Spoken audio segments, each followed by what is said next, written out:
Hello, good morning everyone. So now continue our chapter 10. Here in previous class we will be studying about the nomenclature of halo, alkane and halo arenes. Now today we will deal the next topic, nature of carbon halogen bond in halo alkanes and halo arenes. So here we notice that halogens are more electronegative compared to carbon. Do we notice that is halogens are group number 17 member and carbon are group number 14 member. Then when we goes left to right, that electronegativity is increased. Therefore, halogens are more electronegative compared to carbon. So halogen shows partially negative charge and carbon shows partially positive charge. Therefore, the nature of this bond is polar. Polar means to say two poles, positive pole and negative pole. Clear? Then we compare the electronegativity and bond length of the group number 17. That group number 17 member chlorine, iodine. If it goes up to down, then electronegativity is decrease. यहाँ देखिए chlorine और carbon में compare करें तो ये क्या है ज्यादा इलेक्ट्रोनेगेटिव है, ये क्या है पॉजिटिव है। सो नेगेटिव पॉजिटिव ज्यादा होने तो क्या होगा बॉन्ड लेंथ कम होगा। बॉन्ड लेंथ कम क्यों होगा? Because they have to attractive force, इनके पास क्या होगा अट्रैक्टिव फोर्स होगा। अब इनमें कंपेयर करें तो ये भी इलेक्ट्रोनेगेटिव है, ये पॉजिटिव है, but compare the chlorine are less electronegative, तो इनके बीच का अट्रैक्शन क्या होगा लेस होगा, कम होगा। यहाँ भी अट्रैक्शन कम होगा, यहाँ भी। तो अट्रैक्शन कम होता है बॉन्ड लेंथ क्या होता है ज्यादा होता है। यदि अट्रैक्शन ज्यादा होगा तो बॉन्ड लेंथ क्या होगा कम होगा। ये क्या कर रहा है अपने उसको अट्रैक्ट कर रहा है, खींच रहा है। Clear? So the nature of CH bond is polar. Clear? So now next our topic in this chapter is, so here next is physical properties of haloalkanes. So physical properties, first is haloalkanes are colorless in pure state, but bromide and iodide that are colorful develop color in light. जब इसमें light डालते हैं तो क्या करते हैं colourful होते हैं, iodide and bromide. The volatile halogen compound have sweetness.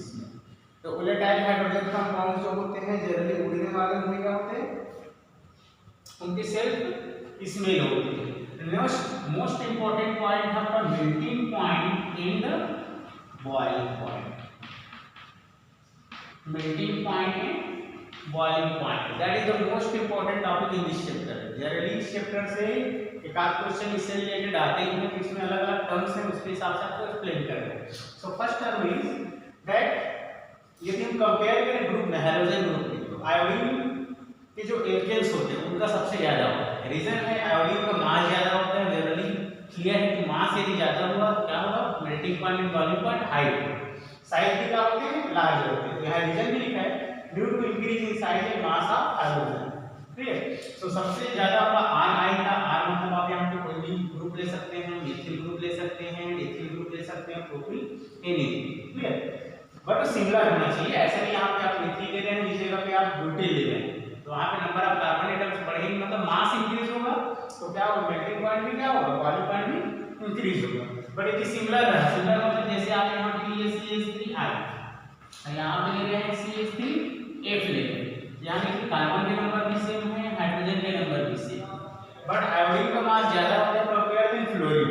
So Ri have more melting point and boiling point compare to Rf, मतलब इनके कंपेयर में इसका हाई है। बस नंबर ऑफ कार्बन एटम सीख रहे हैं। यदि आप CH3I ले रहे हैं तो यहाँ पे सपोज आप ले रहे हैं C5H11 ले रहे हैं।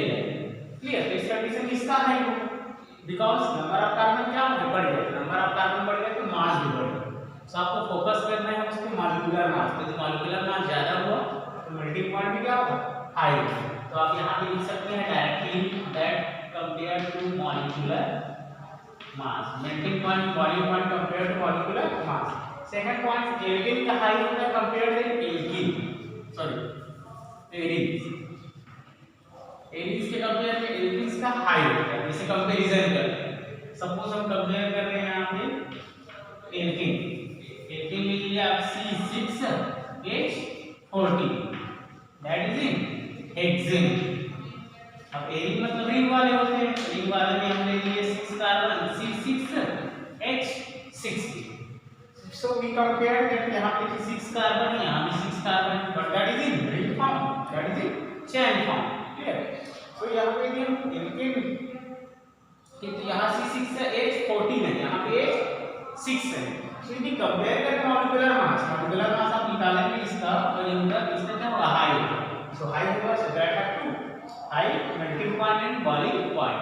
बट यदि आप कंपेयर करते सपोज यहाँ पे ले रहे हैं CH3 और इस जगह पर ले रहे हैं C6H6, ऑन दैट कंडीशन किसका हाई होगा, यह है to high.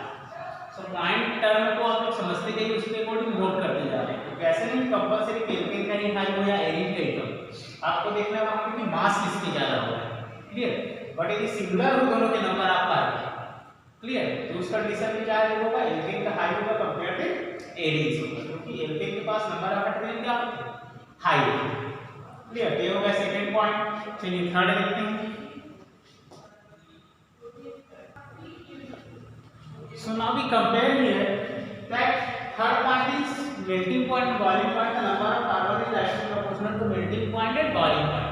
But again, I noticed to you that depend on the molecular mass. So here CH3Cl, C2H5Cl, CH3, C3H7F, CH3Br. यहाँ पे चार कंपाउंड की सपोज आपका क्वेश्चन आता है, arrange the following on increasing order of their melting point and boiling point, increasing order पे arrange करना है, क्लियर? तो चलिए इसके लिए सबसे पहले आपको निकालना पड़ेगा मॉलिक्यूलर मास निकालना, क्लियर? तो मॉलिक्यूलर मास हमने निकाला CH3Cl का 50, C2H5Cl का 64, C3H7F का 78 और CH3Br का 85 है। तो सबसे ज्यादा किसका होगा, एक CH3Br का, इससे पहले भी हम लोगों ने पढ़ा था तो किसका हाई होता है, क्लियर? मतलब अप डाउन जाने पर क्या होता है, हाई इंक्रीज होता है। तो सबसे कम यहाँ पे हम बात करें, देखिए आपका मॉलिक्यूल है ऑलरेडी अरेंज है according to their increasing order of melting point and boiling point. आगे समझ, नंबर ऑफ कार्बन बढ़ने से क्या होता है, melting point and boiling point ज्यादा होता है। बट उसको फोकस करने से पहले आप फोकस कीजिए कि कौन सा फंक्शनल ग्रुप का टेज है। जैसे यहाँ पे नंबर ऑफ कार्बन कितने हैं 3, but here number of carbon is 1, so we focus on the functional group that chlorine and bromine. So bromine have to high number of molecular mass, so they have to high melting point and boiling point, clear? Again next topic now in this topic, so next compare the melting point and boiling point. Suppose you have to branch hydrolysis and chain hydrolysis, chain and branch को compare करें तो high होता है किसका, चैन वाले का, clear? Branch वाले का क्या होता है, लेस होता है, रीजन समझते हैं, क्लियर? तो यहाँ पे reason due to increase the surface area, मैंने यहाँ पे देखिए 3 यहाँ पे पेंटेन लिए है, एक है नॉर्मल पेंटेन, ये हो गया 1 2 3 4 5 carbon and number of hydrogen is 12, that is normal pentane. यहाँ पे देखिए एक है ऊपर ये ब्रांच, तो मैंने आपको बता दिया कि 1 कार्बन से 3 कार्बन अटैच है, तो ये कहलाता है आइसो, तो ये हो गया आइसो पेंटेन।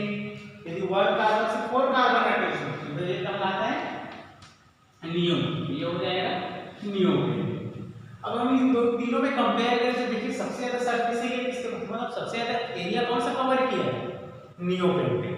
यदि हम हाइड्रोजन वाला करें सभी के क्या हो, सबसे ज्यादा एरिया कौन कवर करेंगे यहाँ पे, नियो पेंटेन। तो आपको पता है जब सरफेस एरिया बढ़ता है तो बॉइलिंग पॉइंट्स कम हो जाते हैं। जनरली आप बोल सकते हैं यदि आप किसी इस तरह से ग्लास में वाटर बॉइल कर रहे हैं और एक ज्यादा सरफेस एरिया वाला में वाटर बॉइल कर रहे हैं, क्लियर?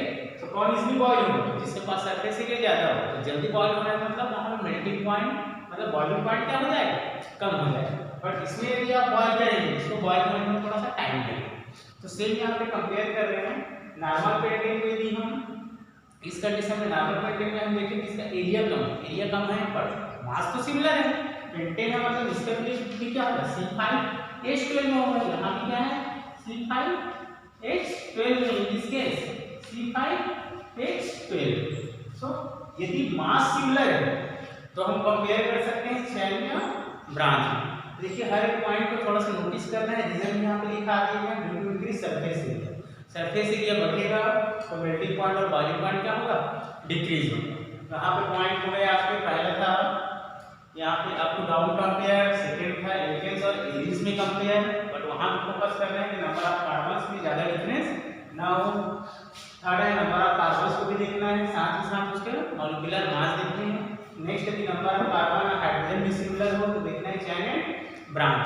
अब नेक्स्ट देखते हैं हम लोग हेलो एरिड्स के केस में melting point and boiling point. यहाँ पे नेक्स्ट पॉइंट है इसी में मेल्टिंग पॉइंट बॉइलिंग पॉइंट्स में। तो सबसे यदि कंपेयर करें मेटा आर्थ और पैरा में तो सबसे ज्यादा होता है किसका? पैरा का। Reasons the symmetry of para isomers are fit in the crystals. आप यहाँ पे देखिए इसका भी सिमेट्री है। एक हम एग्जांपल लिया है, ये फ्लोरीन है, फ्लोरीन है, ये सब्स्टिट्यूटेड कंपाउंड है। क्लोरोबेन क्या है इससे? फ्लोरीन है, so that is para, para compound. Clear? इसकी सिमेट्री देखें तो हम इसको इक्वली टू पार्ट्स में डिवाइड कर सकते हैं, बट इस केस में और इस केस में ये पॉसिबल नहीं है। ये हो गया मेटा, मेटा कंपाउंड, और ये क्या है? Ortho compound. तो पॉइंट याद रखिए सबसे ज्यादा होता है मेटा कंपाउंड्स का after they, sorry para compound after they, Meta compound after they, ortho compound. So remember that series, जितने भी पॉइंट्स लिखा है उसको प्रॉपर ध्यान में रखिए, उसके अकॉर्डिंग आपको फिर अरेंज करना है।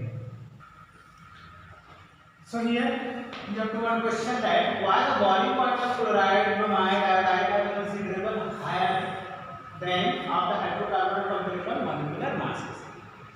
रीजन आएगा यहाँ पे polar nature in hydroalkanes compound. Question ये है कि यदि आपको दो ऐसे कंपाउंड दे जहाँ ये है hydroalkane, sorry that is in only alkane, ना फिर बोल सकते हैं हाइड्रोकार्बन। ठीक है, ऐसा हाइड्रोकार्बन यहाँ पे C4H16, क्लियर, C4H16, क्लियर, जिनके मास हम देखें कितना है 64 एटॉमिक मास यूनिट, कितने 64 एटॉमिक मास यूनिट है। तो यहाँ भी हम लिख लिए हैं एथिल क्लोराइड, इसका भी मास क्या सिमिलर है। तो यदि मास सिमिलर होगा, जैसे पहले बता रहे कि मास को पहले फोकस करना है, बट यदि आपके पास मास सिमिलर नजर आ रहा है तो वहाँ देखना है कि कौन से ग्रुप है। इसमें कोई फंक्शनल ग्रुप अटैच नहीं, बट यहाँ पे वन फंक्शनल ग्रुप। इसका नेचर बन जाएगा पार्शियली नेगेटिव और इसका नेचर बन जाएगा partially positive. Mean to say that is the polar molecule. कौन सा है? पोलर, और ये क्या है? Non polar. अब आपको पता है कि पोलर मतलब इनके बीच अट्रैक्शन हाई होगा, अट्रैक्शन हाई होगा मतलब इसको बॉयल करने के लिए या मेल्ट करने के लिए आपको ज्यादा टेम्परेचर रिक्वायर्ड होगा। यदि मॉलिक्यूलर मास सिमिलर है तो देखना है कि कौन से ग्रुप अटैच है। यहाँ फंक्शनल ग्रुप है, यहाँ कोई फंक्शनल ग्रुप अटैच नहीं। तो क्वेश्चन यही कह रहा था कि क्लोराइड, ब्रोमाइड और आयोडाइड यदि कार्बन के नंबर्स और उनके मास सिमिलर हो तो उनका मेल्टिंग पॉइंट हाई होता है कंपेयर विद सेम हाइड्रोकार्बन से। क्लियर? ये आपका टॉपिक कंप्लीट होता है melting point and boiling point. चलिए कुछ होमवर्क क्वेश्चन दे रहे हैं इसी से related. So complete this homework and send me in group. So next topic in physical properties, density. So density increase with increase the number of carbon. That depends on the number of carbon atoms. If you increase the number of carbon atoms, density is increase. Clear? This is the point similar to melting point and boiling point. यहाँ पे भी C chloropropane, यहाँ bromopropane, आयोडोप्रोपेन है। अब यहाँ density कुछ लिखे हैं, इसका 0.89, 1.35, 1.7, हाइड्रोजन इसको 0.75, सीसीएल को 1.595, यहाँ पे 1.489।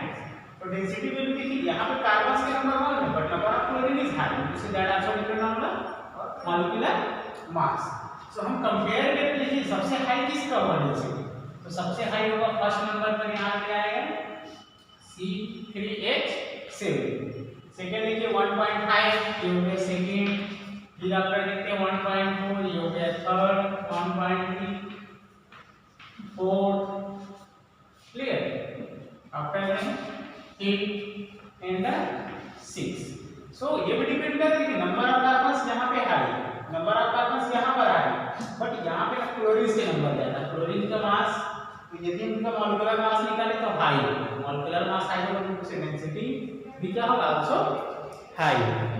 चलिए next and last physical properties देखते हैं, solubility. So next and last point of physical properties, that is in solubility. So haloalkanes are less soluble in water. To say that partially soluble in water, ये बहुत ही कम soluble होता है किसमें, water में नहीं के बराबर, but that is an organic solvent. Organic solvent जैसे कि यहाँ पे एल्कोहल होते हैं, ईथर होते हैं, एसिटिक एसिड, क्लोरोफॉर्म, वैसे ऑर्गेनिक सॉल्वेंट्स में क्या होते हैं, that are completely soluble, completely पूरी तरह से सॉल्युबल हो जाते हैं. रीजन है कि ऑर्गेनिक सॉल्वेंट्स में जो इंटरमॉलिक्यूलर अट्रैक्शन होते हैं हैलोएल्केन्स और ऑर्गेनिक सॉल्वेंट्स के बीच, वो क्या होते हैं, थोड़ा सा सिमिलर होते हैं. जैसे हम ले लेते हैं यहाँ पे CH3Cl, वही एक ऑर्गेनिक सॉल्वेंट के लिए CH3OH. So that is organic solvent, that is solute. यहाँ पे क्या फंक्शनल ग्रुप है क्लोरीन, यहाँ पे क्या है फंक्शनल ग्रुप OH. सो इनमें कुछ सिमिलैरिटीज अट्रैक्शन होने की वजह से ये कंप्लीटली सॉल्युबल होते हैं, बट वाटर के साथ ऐसा नहीं होता. तो वाटर का टू वाटर के हम कंपेयर करें तो AONH, इसके पास क्या है, हाइड्रोजन बॉन्ड हमारे जो क्या होते हैं, ज्यादा स्ट्रॉन्गर होते हैं. सॉल्युबिलिटी के लिए टर्म और होते हैं कि जो जितना ज्यादा उस कंडीशन वीक होता है उसकी सॉल्युबिलिटी उतनी हाई होती है. लेकिन सॉल्युबिलिटी देखें, सो RI जितना हाई होगा after that RBr, after that RCl, after that RI, so that are highly soluble, highly soluble. Generally solubility के लिए क्या होना चाहिए, बॉन्ड्स को ब्रेक होना चाहिए. ये बॉन्ड ये ज्यादा होगा इजीली ब्रेक होगा, और ये क्या है, सॉरी क्लोरीन, ये इनके इनमें यदि देखें तो बॉन्ड क्या है, ज्यादा स्ट्रॉन्गर है. तो जितना स्ट्रॉन्गर होगा सॉल्युबिलिटी उतनी कम होगी. ये वीक है जिससे क्या होगा, high soluble, and that is least soluble, सबसे कम सॉल्युबल RHO. क्लियर. तो ये तो रहा टर्म सॉल्युबिलिटी के केस में. डेंसिटी देखे और melting point and boiling point. So complete your physical properties. After that now next video we will deal the chemical properties of haloalkanes. Haloalkanes के बाद हम लोग फिर डील करेंगे physical and chemical properties of haloalkanes. Clear. So okay, thank you and complete your notes, complete your homework and send me in group. Okay, thank you.